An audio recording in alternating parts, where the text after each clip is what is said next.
दोस्तों अगर आप क्लास 10th में या फिर क्लास 12th में और आप इस बार 2026 में फाइनल एग्जाम देने वाले हैं तो आपके लिए वीडियो स्पेशल होने वाला है। यानी आपके लिए वीडियो बहुत ज्यादा इंपॉर्टेंट होने वाला है। इंपॉर्टेंट इसलिए होने वाला है क्योंकि मैं आप सभी को इस वीडियो में बताने वाला हूं कि अंतिम के जो ये 3 महीना बचा है, इस 3 महीने में किस तरीके से आपको तैयारी करना चाहिए, यानी किस तरीके से आपको पढ़ाई करना चाहिए कि आप कम मेहनत में भी ज्यादा नंबर लेकर आ जाए या फिर आप ज्यादा मेहनत करके बहुत ज्यादा नंबर लेकर आ जाए। क्योंकि आप सभी ने अपने आसपास किसी ना किसी बच्चा को देखा होगा जो कि कम मेहनत करके कम पढ़ाई करके ज्यादा नंबर लेकर आ जाता है। आप कोई बच्चा को ऐसा देखेंगे जो कि ज्यादा मेहनत करता है, ज्यादा पढ़ाई करता है और लेकिन कम नंबर उसका आता है। इसके कारण मैं बताता हूं और मैं आपको इस वीडियो में 4 ऐसे टिप्स बताऊंगा जिसके सहायता से आप अपने बोर्ड एग्जाम में आप बहुत ज्यादा नंबर लेकर आ सकते हैं। यानी कि आप कम मेहनत में ज्यादा नंबर लेकर आ सकते हैं और ज्यादा मेहनत करेंगे तो आप बहुत ज्यादा नंबर लेकर आ सकते हैं। तो चलिए दोस्तों समझते हैं कि आखिर वो 4 टिप्स कौन से हैं जिसके सहायता से हम कम मेहनत करके भी ज्यादा नंबर लेकर आ सकते हैं या फिर ज्यादा मेहनत करके बहुत ज्यादा नंबर लेकर आ सकते हैं। तो चलिए जानते हैं बिना टाइम वेस्ट के। दोस्तों आप देख सकते हैं यहाँ पे 4 टिप्स लिखा हुआ है, लेकिन इन चारों टिप्स को देखने के पहले यहाँ पर आप देख सकते हैं यहाँ पर कुछ लिखा है। लिखा क्या है बाबू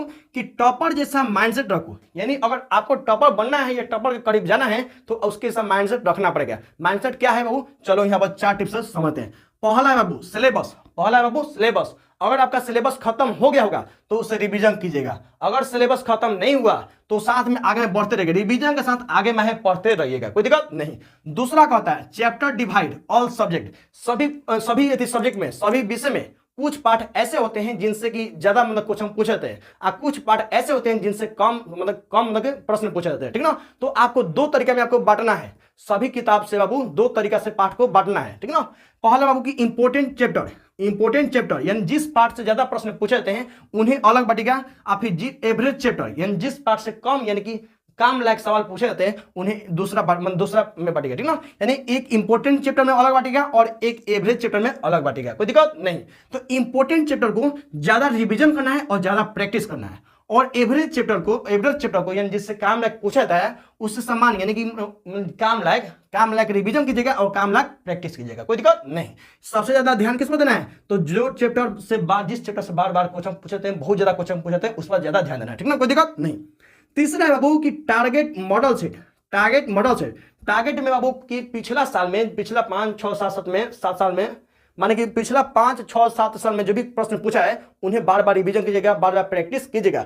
मॉडल सेट में क्या होता है कि जो आपका एग्जाम होने वाला है तो उसमें आपके एग्जाम में जो क्वेश्चन पूछने का चांस है उसे दिया होता है। तो आपको टारगेट और मॉडल सेट को आपको समझ में घोल के पी जाना है, घोल के पीने वाला नहीं, मतलब कि आपको बार बार बनाना है, बार बार आपको रिवीजन, बार बार प्रैक्टिस, बार बार रिवीजन, बार बार प्रैक्टिस करना है, कोई दिक्कत नहीं।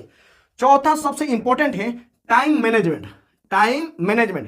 मैनेजमेंट मतलब ये होता है कि किस विषय को कितना समय देना है, कौन सा विषय हमारा कमजोर है, कौन सा विषय हमारा तगड़ा है, तो उस पर आपको ध्यान देना है, ठीक ना। जो तगड़ा है उसे आपको ध्यान देना है और जो तगड़ा नहीं यानी जो थोड़ा कमजोर है उस पर ज्यादा ध्यान देना है, कोई दिक्कत नहीं। आपको समझ में आ गया ना जी। टाइम मैनेजमेंट मतलब क्या होता है कि आपका जो विषय और ज्यादा मतलब कि तगड़ा है तो उस पर थोड़ा कम मेहनत कीजिएगा, उसे रिवीजन कीजिएगा।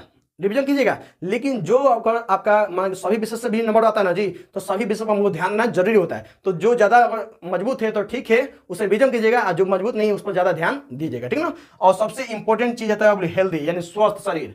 मतलब कि हमको पढ़ाई करने के लिए, मेहनत करने के लिए, एग्जाम देने के लिए, परीक्षा देने के लिए हमको स्वस्थ रहना, हमको अपने आप को मस्त रखना काफी ज्यादा जरूरी होता है। तो आपको इन 4 टिप्स को अपनाना है। आप इसे स्क्रीनशॉट ले लीजिएगा, ठीक ना, स्क्रीनशॉट ले लीजिए या फिर अपने दिमाग में बैठा लीजिए। आपको इसी तरीके से पढ़ना होगा और आप पूछ भी लीजिएगा किसी बच्चे से, किसी टॉपर जो तेज होगा उससे पूछ भी लीजिएगा, यही अपनाता है, कोई दिक्कत नहीं। तो अगर आपको ये जानकारी आपको अच्छा लगा है, आपको कुछ सहायता मिला होगा तो वीडियो को लाइक करेगा और चैनल पर नए हैं तो चैनल को सब्सक्राइब जरूर करिएगा, ठीक ना। क्योंकि आपके एग्जाम तक मैं कुछ ऐसे टिप्स लाऊंगा जो कि आपके लिए बहुत ज्यादा इंपॉर्टेंट होगा। अगर आप क्लास 10th में और आप मैथ में कमजोर हैं तो आपके लिए 13 तारीख से चैप्टर वाइज मेन क्वेश्चन में लेकर आ रहा हूं जो कि आपके मैट्रिक एग्जाम के लिए काफी ज्यादा इंपॉर्टेंट है। तो मंडे से यानी कि 13 तारीख से मंडे है नवंबर में सॉरी अक्टूबर में, मंडे से 13 तारीख से मैं आपके लिए आपके मैथ के हर चैप्टर से जो मोस्ट इंपॉर्टेंट क्वेश्चन है जो आपके मैट्रिक एग्जाम में पूछने का चांस है वो लेकर आने वाला हूं। तो अगर चैनल नए हैं तो चैनल को सब्सक्राइब जरूर करें ताकि आपको बहुत ज्यादा